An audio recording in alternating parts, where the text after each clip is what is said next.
Hi everyone, how are you all doing, and welcome back to another video in the series of new player guides that I'm starting up for Battlefield 5. Since recently it's been added to quite a few sort of game passes and a few other sort of game platforms such as Steam and also the Xbox Game Pass, for it'd be beneficial to help all you newcomers sort of get up and running and sort of help give you some tips and stuff like that to help you in game with the performance and a few other things as how you're playing, stuff like that. So today I thought we'd do some dive into the settings really and kind of what I use. I do play on PC, so obviously some of these things may apply to some of you console guys, more so in the gameplay section, and then obviously the bits that sort of apply more predominantly to the PC users. But hopefully you guys can take stuff away from it and sort of help yourself improve. So jump into controls. Obviously, this is one of the settings that's kind of sort of down to your sort of personal preference. Sensitivity for me, I normally have it on 15, the aim sensitivity. Obviously if you have it higher, you might be a bit less inaccurate, but you can sort of snap on people. And obviously the lower it is, the more sort of accurate you can be with sort of control and recall and stuff like that. Same with vehicle, I have it just slightly higher due to like the turret speed and stuff like that, and I'd have to kind of, obviously in a turret you're more sort of always doing like sweeping the area and doing like kind of rotations of the turrets and stuff like that, so it just helps give a bit more sort of maneuverability and stuff like that, being able to kind of move around more easy with the turret, so I've had to like move my mouse back to the center and stuff like that of the mouse pad. Obviously this is all kind of doesn't really apply to myself as I play with mouse and keyboard, but there's plenty of like sort of controller guys out there on YouTube and stuff like that for you sort of controller and console players. So that's sort of that's the control. So gameplay, quite a big section. This is very sort of important. I have the HUD shown, so this is sort of like your mini map, ammo count, compass, flags like at the top of the screen, like objectives and stuff like that. HUD motion I have turned off, so that, like when you're moving and stuff like that, whether or not the HUD bounces along with your character, so give a bit of realism. I'll just turn it off because sometimes it can get a bit distracting. Obviously player create content that's sort of clan tags, and it used to be emblems and stuff like that, but obviously there's no custom emblems anymore. It's more just sort of dice created emblems and stuff like that. Chat log, I'm not sure if you guys can toggle this on console, but I just have it when active, so it's not always on the screen sort of being distracting. Magnified chats are inventory, so this is like on the side of the screen you'll see sort of what's within your sort of arsenal your characters carrying, so whether it be sort of primary, secondary, and then you've sort of 2 gadgets and grenades and stuff like that. I have that turned off because once again don't really know. I know like my keybinds and stuff like that, maybe for new players might be useful just to have it on, just so you don't have to keep sort of guessing which keybinds what and stuff like that. This is a big one, so kill log filter I set to nearby, because in the grand scheme of things you don't really need to know what's going on the other side of the map, as you can sort of pull up the big map and kind of get an idea of what's going on over there. By having it set to nearby, you get a real clear idea of what's going on around you. So if a teammate gets a kill or a teammate gets killed, as well as looking on the map, you sort of also get the indication of what's going on from the kill feed. So you don't have to be like, was that guy near me, or you know what I mean. So it's just an extra sort of bit of information to you. I have, for the kill log, I have it set to icon and name. So it would be like such and such killed this guy with a, say, I don't know, type 2A, and it will have the name and the icon. Once again, it's just more information, but I know some people have it set to the icon and some people just have it set to the name only, and once again down to personal preference. And then all of this is sort of turned off and on, just more information really. I might turn awards off every now and then, but there's not many of them in this game. You don't get them as frequently as previous games, so I just keep it on. Crosshairs, you might be wondering why do I run a pink crosshair? That's down to making it so it's clear, just really clear to see. I know the default ones are called white crosshair, and sometimes if you're looking in the sun at a certain angle or certain bits of wall or like debris on the map, you can kind of lose your crosshair, which like, because this is quite a quick sort of time to kill in this game, it can be a matter of like sort of getting the kill on someone or ending up getting killed yourself. So by having it as a sort of a horrible neon pink colour, it just makes it a bit more visible really, and it's sort of easier to like for your eyes to sort of pick out in the sort of colours that are in Battlefield. So hit colours and stuff like that, so this is like your hit marker section. So once again, I'm not sure what the default are. I think headshot colour might be yellow, and then hit colours white, and then kill colours red. I've sort of just gone for green across the board for both hit and headshot colour. I think when you get a headshot, it is sort of a thicker crosshair, hit marker, and obviously kill colours red just because that's what it is. For all the FPS games I've played for the past 11, 12 years, it's always been red, so I've just kept it simple, no need to change it. And obviously armor hit indicator is a bit of a different green, but it's still close enough. I'll go back and fix that at some point. And then these, obviously I have this sort of set to 50%.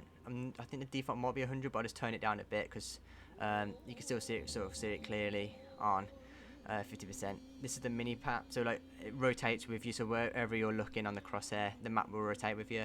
I haven't tried it with it off, but I mean it just kind of helps give you a bit more sort of visualization of where you are instead of you trying to have to work it out. Obviously these are default, I believe. Like this is how much zoom that the default zoom is on the mini map. I know on PC there is a keyboard. I think the default is the letter N that lets you sort of have different zoom levels within the map. So like close, medium and large, and then you can also make the map bigger so you can see the whole map with the letter, if you press the letter M, I believe it's the default, and that sort of shows you the whole map, but I keep these default. Right, objective icons, so this is really important as well, as sometimes it's sort of down to like what each, so you might see in the map like you have the objective icons, so like say like the capture point A, then you have like ammo boxes with like the ammo icon or the medic pack, and also like your icons with your enemy and teammates heads. I sort of change these sort of opacities depending on how important they are. I mean, I keep sort of the defaults when I'm not aiming in, so I'm just running about sort of kind of high, and then enemies, I always have the enemy maxed out just because I don't really need to know who my teammates are within core and stuff like that. And danger ping, I also just keep it that, just because sometimes the icons can like obscure enemies and hide them. I've had that happen once or twice before I sort of messed around with these, so it's just having them that bit lower, so like there's a bit of opacity to them, so a bit transparent is the word, so you can just kind of see through and not like get killed by somebody that's hiding behind an icon that you dropped earlier on. That's why like the ADS ones are quite low, because I mean if you're aiming in, you're more so either on the objective or you're not really worrying about where the objective is. So in the past, like icons far away have blocked enemies and stuff like that, so it just helps you from not getting kind of killed by an enemy hiding behind an objective marker or a friendly marker ping and stuff like that. So that's kind of my settings on that area. Audio, once again preferential. I have it set to 3D headphones, as it says here, sort of allows you to sort of get a better overall sound, so that you can hear enemies running behind you or above you or next to you, in front of you, like, and you can hear the better. It's really like sort of crisp and clear. If you can get even just like a cheap pair of like £5 headphones, just really helps you being able to hear enemies a lot clearer, or even speakers really. Just helps you really pinpoint where enemies are, so you're not just hearing a sound. It gets like a really like directional sound, so you can get the drop on enemies and stuff like that. So that's definitely something you need to get sort of invest in.